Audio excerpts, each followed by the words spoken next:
शक्तिकांत दास यांनी जिल्हा बँकांना 21,000 कोटींच्या मदतीची घोषणा केली। प्रत्येक जिल्हा बँकांना समप्रमाणात अर्थपुरवठा होईल याची काळजी घेण्याच्या सूचना नाबार्डला दिल्याचंही सांगितलं। मात्र ही रक्कम खरंच पुरेशी आहे का असा प्रश्न निर्माण झाला आणि याचंच उत्तर शोधण्याचा देखील आम्ही प्रयत्न केला। पाहूया।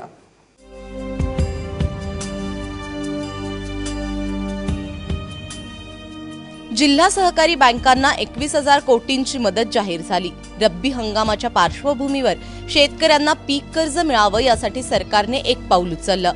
सोबत सर्व बँकांना समप्रमाणात मदत पोहोचावी अशा सूचना दिल्याचंही अर्थसचिव शक्तिकांत दास यांनी सांगितलं। मात्र ही मदत पुरेशी ठरणार नाही असं सांगत माजी केंद्रीय कृषी मंत्री शरद पवार यांनी नाराजी व्यक्त केली आहे। ही रक्कम पुरेशी आहे का? सध्या देशभरातील जिल्हा बँकांची स्थिती काय आहे आपण जाणून घेऊयात। सुरुवात करूयात कोल्हापूर जिल्हा मध्यवर्ती बँकेपासून। कोल्हापूर जिल्हा मध्यवर्ती बँकेचे एकूण 2,08,000 सभासद आहेत। रब्बी हंगामात म्हणजेच 1 ऑक्टोबर ते 31 मार्चच्या कालावधीत 90,000 शेतकऱ्यांना पीक कर्जाचं वाटप होणार असून यासाठी बँकेला 600 कोटी रुपयांची गरज आहे। 3,500 प्राथमिक दूध संस्थांची खाती कोल्हापूर जिल्हा मध्यवर्ती बँकेत आहेत। नोटाबंदीनंतरच्या निर्बंधांनंतर यांची तब्बल 80 कोटींची रक्कम जिल्हा बँकेला देता आलेली नाही। 21,000 कोटींमधून बँकेला 56 कोटी रुपये मिळण्याचा अंदाज आहे, जी रक्कम पीक कर्ज वाटपाच्या मानाने अत्यंत तोकडी आहे।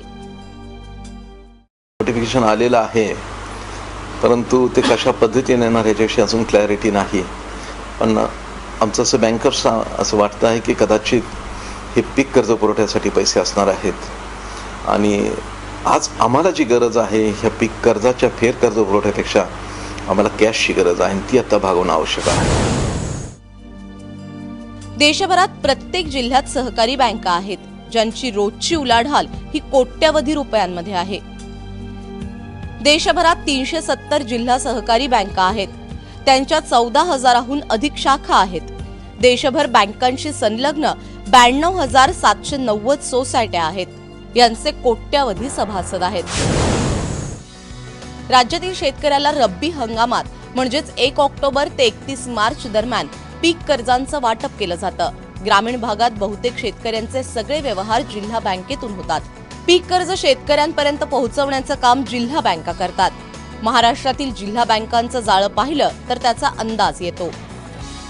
महाराष्ट्रात 31 जिल्हा बँकांच्या 3,746 शाखा आहेत, यांच्याशी 21,000 सोसायट्या संलग्न आहेत। या सोसायट्यांचे 1,14,00,000 सभासद आहेत। यातील 50 ते 60 लाख शेतकरी पीक कर्ज घेतात। रब्बी हंगामासाठी एकट्या महाराष्ट्राची गरज 17,547 कोटींची आहे।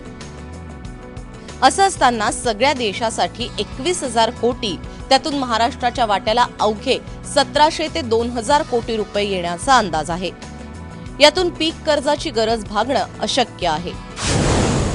हंगामासाठी जे कर्ज वाटप दिलेलं 21,000 कोटी जे पूर्ण देशासाठी दिलेलं आहे आणि त्यातून जर पूर्ण महाराष्ट्रात जर विचार केला तर महाराष्ट्राला हे एवढं पैसे म्हणजे अतिशय अल्प प्रमाणात येणार आहेत आणि आमच्या जिल्हा बँकेला समान जर वाटलं तर फक्त 56 कोटीच जिल्हा बँकेना हे मिळणार आहेत आणि हे मिळत एवढे पैसे तुटपुंजे अति पैसे होणार आहेत आणि यातून शेतकऱ्यांची कुठलीही नड हे होणार नाही। सध्या रब्बीच्या पेरणीसाठी शेतकऱ्याला पुरेशा पीक कर्जाची नितांत गरज आहे। सध्याची ही मदत तोकडी असली तरी ती वेळेवर मिळावी आणि नोटबंदीनंतर थकलेले ग्रामीण भागातील व्यवहार पुन्हा सुरू व्हावे असं शेतकऱ्याला वाटतंय। त्यामुळे सरकारने त्वरित पाऊल उचलावं आणि बळीराजाला दिलासा द्यावा अशी आशा शेतकरी व्यक्त करतोय।